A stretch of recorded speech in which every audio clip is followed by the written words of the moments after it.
2014. Ka qenë një nga temat më të diskutueshme në të gjithë komunitetet e shoqërisë civile, politike, ekonomike të tjerë, tema e buxhetit vit 2014. Ditën e sotme qeveria Rama ka paraqitur projekt buxheti në parlament të shoqëruar nga paketa fiskale për të njohur në kuvend deputetët me të dhe më pas të kalojnë procedurat e votimit pasi të kalojnë komisionet parlamentare.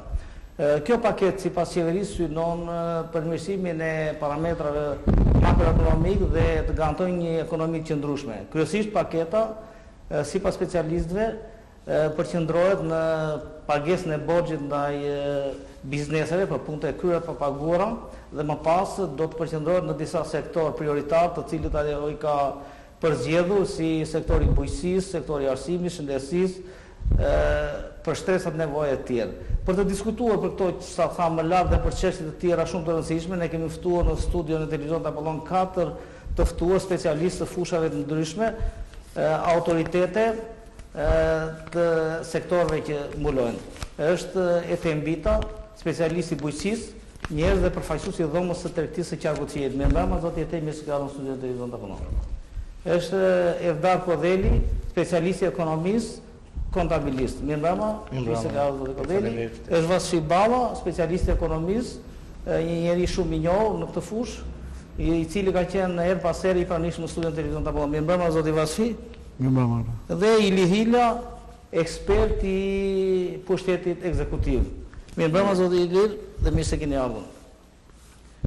U paraqit sot buxheti, zoti Kodeli, dhe synimet e qeverisë për të pasur një ekonomi që ndryshme në vit 2014 ishin ambicioze. Mendojnë se në këtë moment e krize ky buxhet është i përshtatshëm për shoqërinë shqiptare?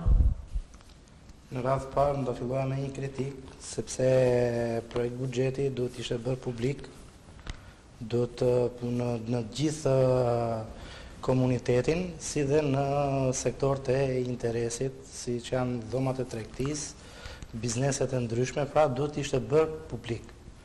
Edhe duhet të gjendesh informacioni.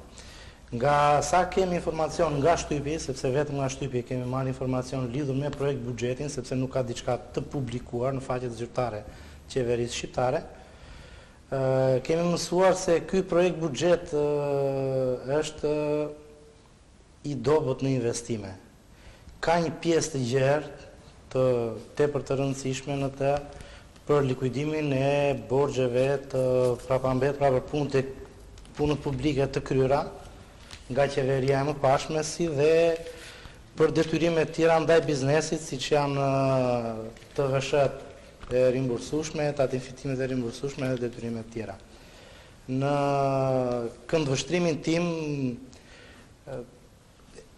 ky projekt buxhet paraqet një mangësi thelbësore në investimet në punët publike. Sepse nëse nuk ka investime, atëherë nuk ka se si të rritet ndryshe numri të punësuarve, s'ka si të ulet papunësia.